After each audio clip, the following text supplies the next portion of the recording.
Hey everyone, it's CL, and in today's video I'm going to be doing another installment of the story behind the books that I own, where essentially I will share with you a book that I own and kind of tell you about like why I purchased it, why I have this book. Yeah, so kind of talk through it. And you might see a few more of these types of videos because I know I sound like a broken record, because I am moving and I'm really cleaning out my closets, trying to declutter and let go of things that I don't necessarily need or consider my favorite. So I'm doing a lot of cleaning, and while I'm cleaning, I'm coming across these books that I kind of forgot that I had, but now that I'm bringing them out of storage, I kind of hit me in the feels of like, oh, I remember this book. I remember why I purchased it. I remember how I felt. Normally I change the camera angle, but I'm gonna try to not change the camera angle right now because after I film this video, I want to try to film some other videos. So I just want the camera to stay where it is. So hopefully this will work.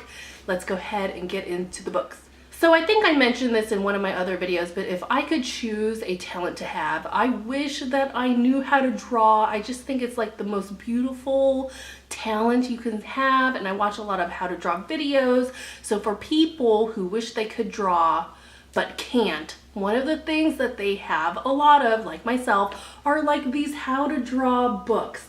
And I'm not sure if the camera will focus on this. I'm not sure if you can see this label here. Look where I purchased this book from. I purchased this from Borders. That means that I have owned this for a very long time because Borders no longer exists.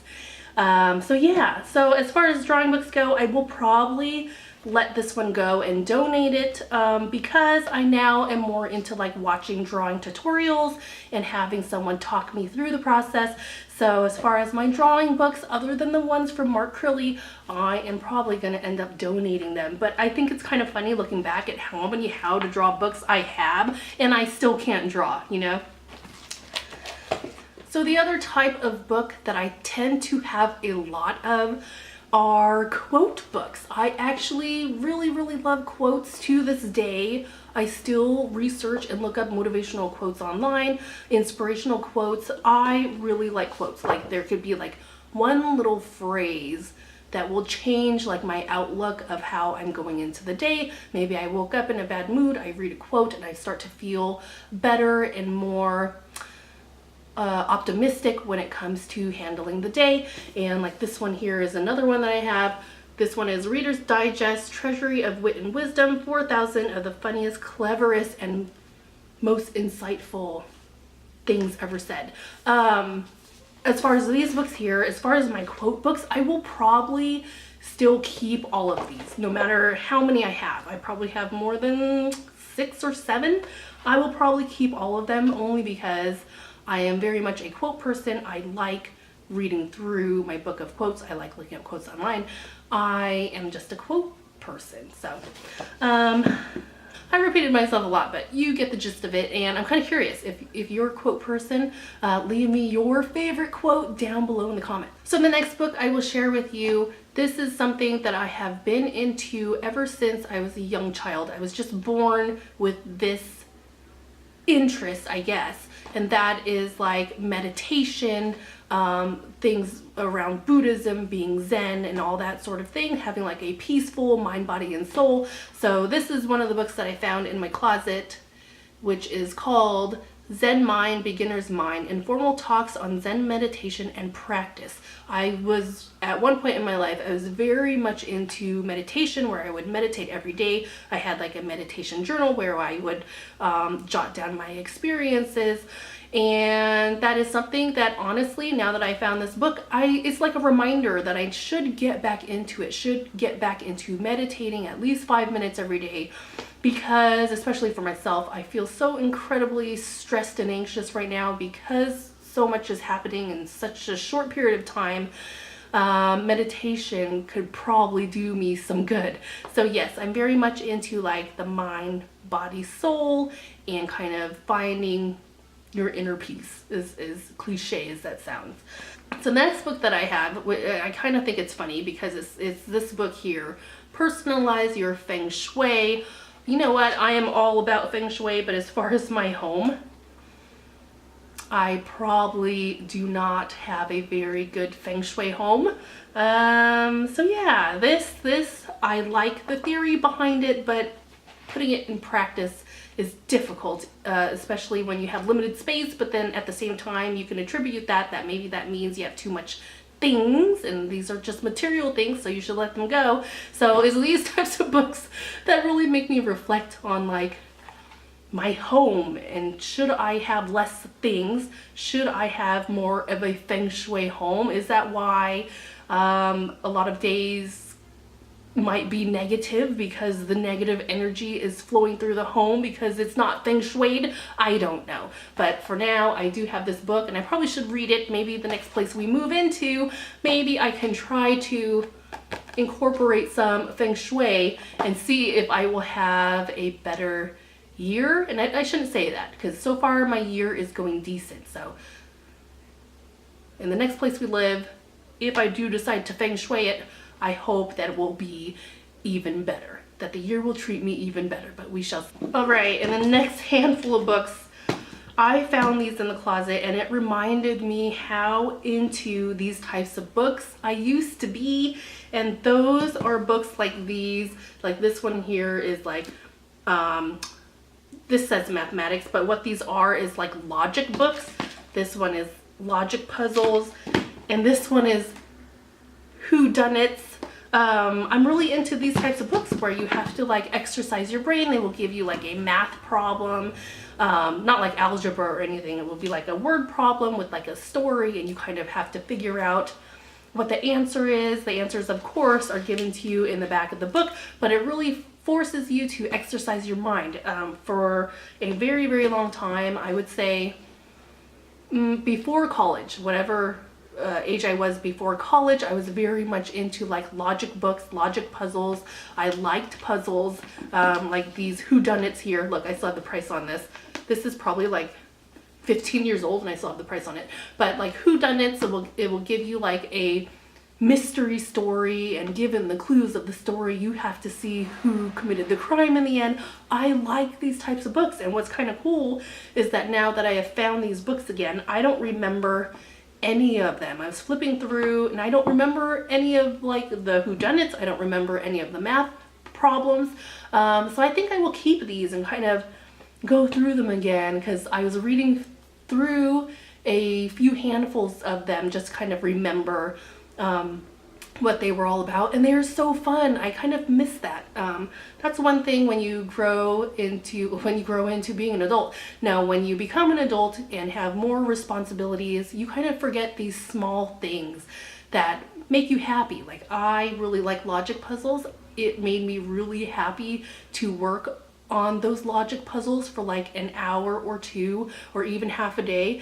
I just like those types of things. I like to exercise my mind, and this is a good reminder that I should take some time out of my everyday responsibilities to kind of enjoy the things that I used to enjoy. You know, before I was like working all the time and in charge of everything I'm in charge of now. So just to make some time for myself to enjoy these types of things. So these books here that I found in the closet is kind of a reminder to take some time out for myself, and I will probably keep these books because I was reading through them and they are so fun. I'm going to do them. I'm going to do them again. All right, so I have a couple books left to share with you all for this installment, and let's see here. So for this next book, this is an example of how TV shows can have an influence on what you purchase, and especially for myself. And let me go ahead and share the book with you so I can kind of go in and explain what I'm talking about. This next book here is called 98.6 Degrees, The Art of Keeping Your Ass Alive by Cody Lundin. Now, I think some of you might remember the time where like those survival shows first started coming out, like on the Discovery Channel and the History Channel. One of the first survival shows I watched would probably be like Survivor Man, and then I watched the one with Cody Lundin. And then on the History Channel, they now have like a show where they drop you off in the wild they drop a handful of people off in the wild, and whoever can stick it out the longest will win like a certain amount of money. I am very much into like those survival shows, especially since I have anxiety. I think the type of anxiety that I have, I feel so anxious that one of the ways I cope with that anxiety is trying to learn everything that I can. So I have a ton of these types of books, like these survivalist books, and I have read them from cover to cover. As far as my skill set, do I think I've learned some extra skills? Would I be able to carry out some of the things that they talk in this book? Probably not much. But as far as knowledge, maybe it will help me somewhere down the line. But I really like these types of books. I actually really liked Cody Lundine's book. Alright, so this last book that I'm going to share with you all today is one that after I found it, I remembered how much I was really into this book. I was obsessed with this book. I would try to research everything I could about this topic. I even tried out some of the things myself, and that will make more sense once I tell you what this book is about. But the book I'm talking about is this one here, The Hidden Messages of Water. And this is a book that was put together by a scientist, and his theory was that our thoughts, words, and feelings have an effect on water molecules. So what he would do is that, say he would get like a glass of water and he would associate it with like a words or thoughts. So for example, he would get a glass of water and put like a label on it. Maybe it will be like a very positive word like happiness or something very positive, and then he would freeze the water molecule and take a picture of the crystals.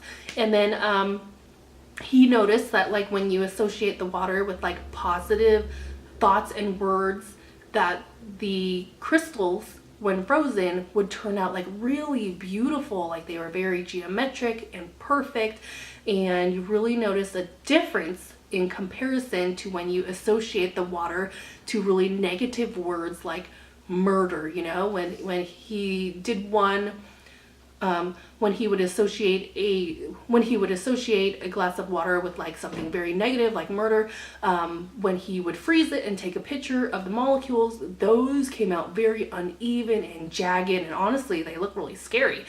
And what was really interesting about this book is that he included a lot of pictures, so you can do your own comparison between like positive thoughts and words versus negative thoughts and words on these water molecules. And in the end, at the end of the book, I want to say, if I'm remembering correctly, at the very end, he was trying to make a point of like how important this is, because if you think about it, our bodies are made up with a lot of water. I think it's like 65%, 70% water we're made up of.